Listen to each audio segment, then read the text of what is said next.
நண்பர்கள் அனைவருக்கும் வணக்கம்.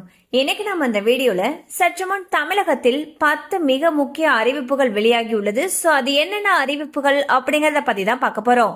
வீடியோக்குள்ள போறதுக்கு முன்னாடி இதுவரைக்கும் நீங்க நம்ம சேனலை சப்ஸ்கிரைப் பண்ணலைன்னா உடனே சப்ஸ்கிரைப் பண்ணிருங்க. அப்படியே பக்கத்துல இருக்கக்கூடிய பெல் பட்டனையும் கிளிக் பண்ணிருங்க.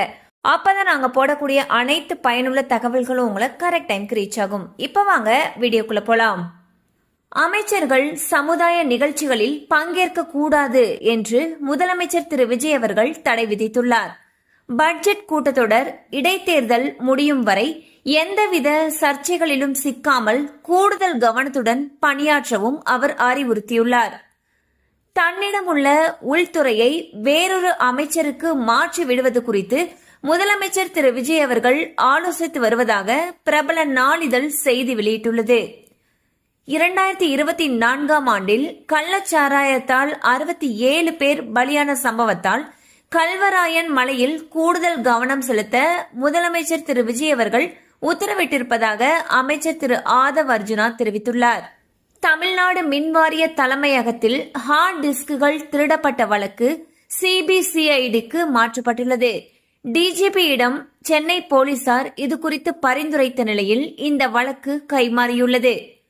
புதிய வக்பு வாரிய சட்ட திருத்தம் தமிழகத்தில் அமல்படுத்தப்படாது என்று சிறுபான்மையினர் நலத்துறை அமைச்சர் திரு ஷாஜகான் அவர்கள் தெரிவித்துள்ளார்.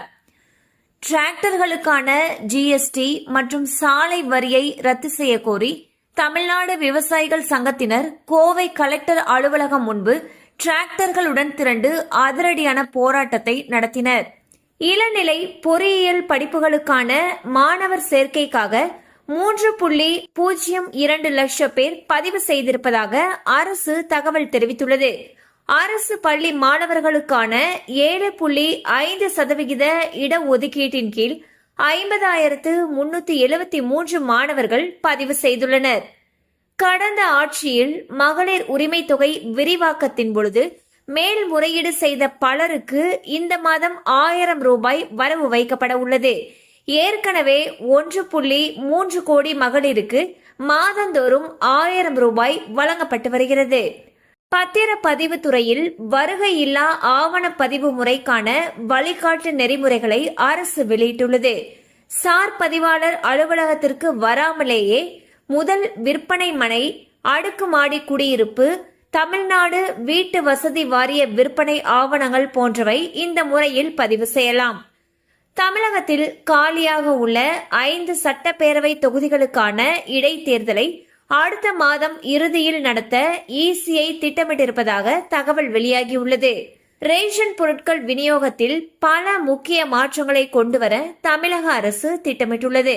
வரலாற்றில் முதல் முறையாக டிஎன்இபியில் 300 இன்ஜினியர்களுக்கு ஒரே நேரத்தில் பதவி உயர்வு வழங்கப்பட்டிருப்பதாக தமிழக அரசு தெரிவித்துள்ளது.